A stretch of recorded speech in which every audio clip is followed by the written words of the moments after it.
Let's talk today about blending colored pencils. This is something that I think can look really tricky, but it's maybe not as hard as you would think. Now, first up, I focus on drawing realistic objects with colored pencils. And in order to draw realistically, there is so much blending that needs to happen. Because generally in nature, we don't have really hard edges to all of our colors. They tend to merge and blend into each other. That is what I need to focus on doing in pretty much all of my drawings. So I think it's going to be easiest if I show you by drawing this pepper how I'm going to blend all of these colors together. You'll see in this pepper I've got a mixture of some yellowy oranges on the left going all the way to some very dark and deep reds on the right. So I need to create a really nice and smooth gradient throughout this pepper. Now before we get started on the drawing, if you want to draw this with me in a lot more detail, it is available on my Patreon. I have not only this pepper but loads of other drawings in all sorts of different subject matters. I have drawings in coloured pencils but also graphite pencil and watercolour pencil. For every tutorial I include really in-depth instructions, all of the real-time footage, details of all of the materials I'll be using, sketch outlines and the reference photo. I have some faster drawings like this pepper or like this for example, and also some much longer drawings which have a real wow factor to them. I also have some full courses on my Patreon, so if you are a complete beginner, I can talk you through the step-by-step process to help explain colored pencils, make it a lot less of a mystery. Check out the link in the description. Now the key to blending pencils is to work in layers. Rather than just scribbling each color really hard down on the paper, we want to build up the pencil one layer at a time. And generally speaking, I find it easiest to work from the lighter colors towards the darker colors and then back down to the lightest. Now let me show you what this looks like in practice. So what I want to do is start off by looking for the lightest color that I can see in my reference photo. So I would say that the lightest color on the light spots is actually a very light gray, and looking at the colors in my set, I would say the closest match is the French gray. So what I'm going to do is lightly put down a layer of this pencil in any area where I can see this gray, so any of the light spots. Now in order to put down the pencil nice and lightly, there are a few things that I'm doing. First up, you'll notice that I'm holding the pencil much further back than you might expect. I'm not holding it really close to the tip, and what this does is it stops me from being able to press too hard. If I hold it closer to the tip, I have to have a lot more pencil control. I've also got a really nice and sharp pencil. If I try and build up light layers with the blunt pencil, it just doesn't go down in as light or smooth and consistent way. And my absolute number one thing I want to do here on this pepper skin is create a really nice and smooth color. I want to blend all of these colors together in as smooth a way as possible. Finally, to blend these colors together really nice and smoothly, I want to be working in circular motions rather than just scribbling back and forth. You'll see that I'm kind of working in some oval motions, and again that helps the pencil go down in a much smoother and more consistent way than just scribbling. So once I put down this absolutely lightest color, what I want to do is work my way from that lightest color, as I mentioned, towards the darker colors. So I'm once again comparing my drawing to my reference photo, and the next darkest color I would say is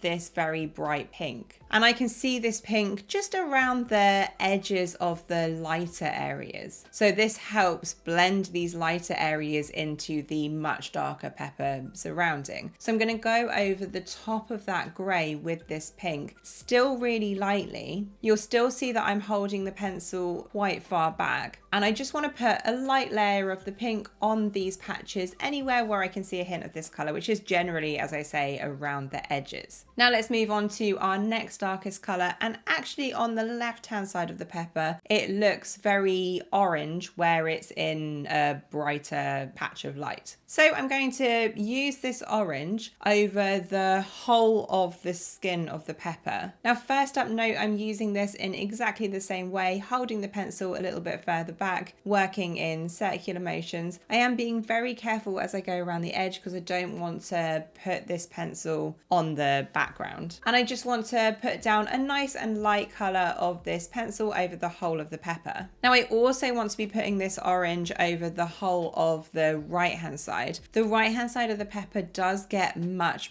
darker. In some areas it is really a very dark brown, but because we want to smoothly blend all of these colours together, it's going to create a much richer and smoother blend if I put this colour over the whole of the drawing. I always think with every colour I want to put it anywhere I can see that colour or darker. So it's obviously much darker on this right hand side, so I should still put the orange. And we're going to keep working in this same way from those lighter colours towards those darker colours. And I can't stress enough that to begin with, this isn't going to look amazing, but that's okay. So working through these colours, I now want to be putting in quite a vibrant, this is kind of an orangey red. This is the poppy red in my set. It's a really vibrant colour. And I once again want to put this anywhere I can see this colour or darker. So I don't want to go over those grey patches of light. I don't want to go over anywhere where I've put that pink. And there are only really a few areas on the left where I want to really ease up with this pencil where it's more of an orange. Bear in mind when I'm putting down these colours, it's going to look a lot less vibrant than this colour can eventually become. So there's a few patches that I need to avoid over on this right hand side. There's just a kind of orangey patch of light over here, as well as those grey areas. But you can see that I'm working reasonably quickly. It is a bit time consuming. It's not an instant process, but we just need to be building up these colours on top of each other gradually to create that smooth blend. So let's once again move on to the next darkest colour, and you can start to get an idea of how many colours I need to use for a drawing like this. So this is a much deeper, richer red. We're still nowhere near those darkest colours yet. You can see in some areas I'm going over a patch more times. So where there's a fold in the pepper on the left hand side, I've gone over that more times. I haven't pressed harder. It's very important to note that. I've gone over it more times to build up a richer colour. But in some areas, like around here, I want to be just putting a very light and thin layer of pencil to add a little hint of this red, but I don't want it to be really deep. And then after the red, the most obvious next colour, I would say, is a very dark brown. There are some other colours in and amongst here, but for the first few layers, I like to stick with the really obvious colours. I want to be mapping in the key colours and shapes so that I can find it a bit clearer what needs to go where. So there's a particularly dark shadow in this section here. Let's just lightly put down some of this dark brown to give an idea on where this shadow needs to go. And you can see we've got a very light blending of colours already just from going through these first few steps. But it's all looking very pale. It's looking a little bit patchy, but we do now have a foundation to build upon. So from here, I'm going to go over particularly the darker patches a number of times to build up the colour further. And I'm going to use pretty much the same few colours again and again. So I'm starting off here with actually quite a rich purple. This is probably not a colour that you would have expected to see within the pepper, but when I compare my drawing to the reference photo, I would say a purple is the main colour that's missing within their drawing at the moment. Now, what I like to do here is I constantly want to be thinking about the most obvious colour that's missing. It doesn't matter if it's not perfect. If I just add in all the time, particularly looking at these darker colours, the most obvious colour, eventually it will all come together. So once I've added in all of the dark purple, I can once again think about the most obvious colour that's missing from here. So I now want to go back to that darker red that I added in before and build up some more of this colour. Still want to really stress that I'm pressing nice and lightly. I don't want to be pressing hard. The whole key to this blending is to build up the colours gradually. I can then go back to the same very dark brown. This is the darkest brown that I have in my set. forget it's the dark umber, go back over this central area to build up some more of this color before moving on to a kind of reddish brown. This is the sienna brown. It's not a hugely dark color, but it probably is darker than the dark red. So I can add this in, again, in any area I can see this color or darker, and then go back to the dark brown again. Even though I only just used it, I want to really start filling in these deeper shadows towards the middle. I'm still not pressing hard.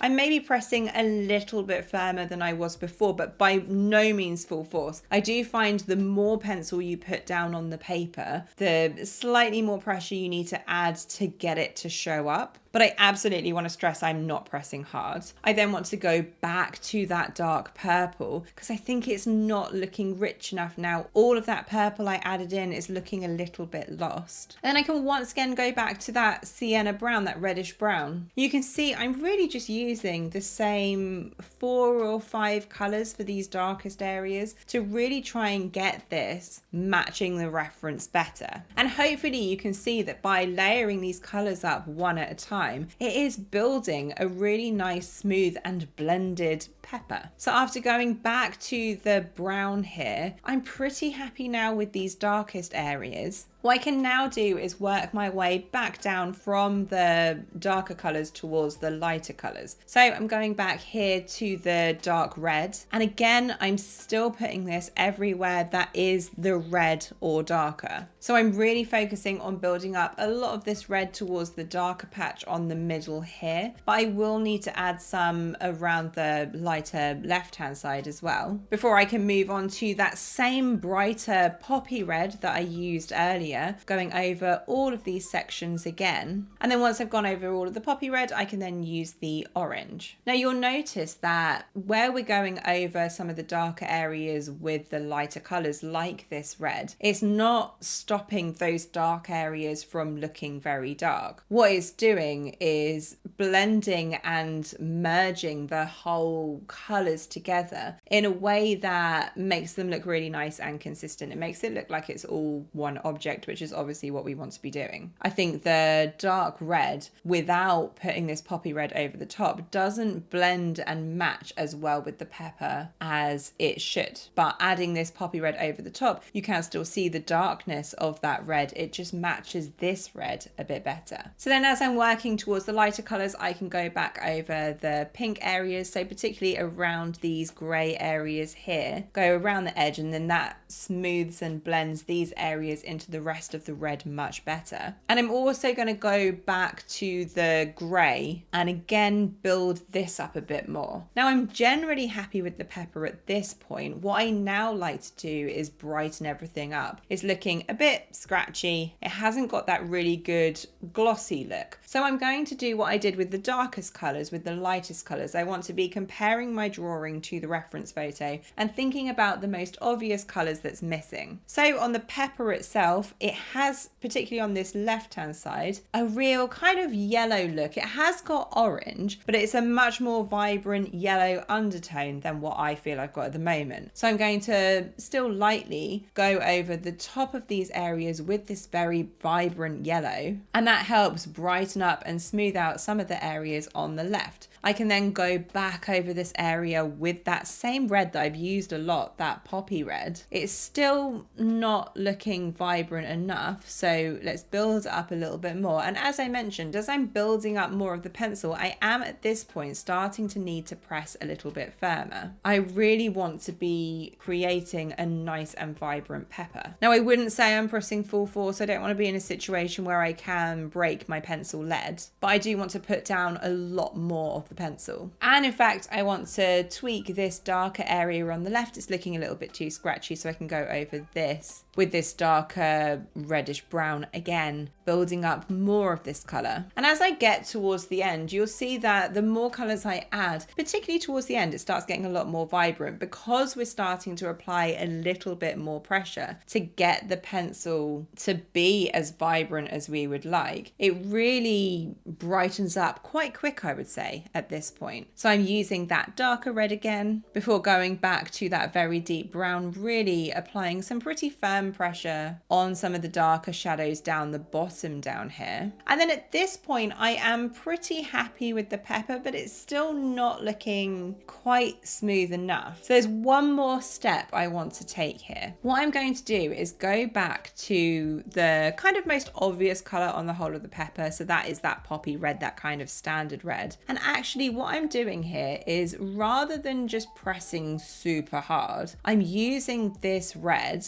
with a really sharp pencil to just kind of draw in all of those little white dots. So you can see that I'm just going over these with really tiny little circular motions now. So similar to what we were doing before, but much smaller circular motions. And I'm working really slowly, starting on the left as I have been throughout and working towards the right, building up a little final layer really of this pencil. And by just working over here with some really small pencil motions, really focusing on trying to fill in those white spots, you can see it's looking so much smoother. We have a much more blended pepper. And I'm going to do this over the whole of the pepper. So you can see me really going over all of these white dots, using these circular motions. I wouldn't say I'm pressing hard. I would say I'm using a medium pressure here. But the most important thing is a sharp pencil. It's going to be much easier to fill in all of these white dots with a sharp pencil rather than trying to do it with a blunt pencil. It's just not going to work as well. And this is now looking very nice and blended together. The final thing I'm doing on this whole drawing is just going over the shadow down the bottom because I think it looks a little bit scratchy, but then that is it. So that is how I always go about blending colors together. I want to build up the colors in a series of light layers, a lot of light layers, mixing all of the colors together. I like working from the lighter colors towards the darker colors and then back down to the lightest. Now don't forget, if you want to go through this pepper with me in a lot more detail, it is available on my Patreon. And if you'd like to learn a bit more about layering, check out this video here. Happy drawing, guys, and I'll see you in the next one.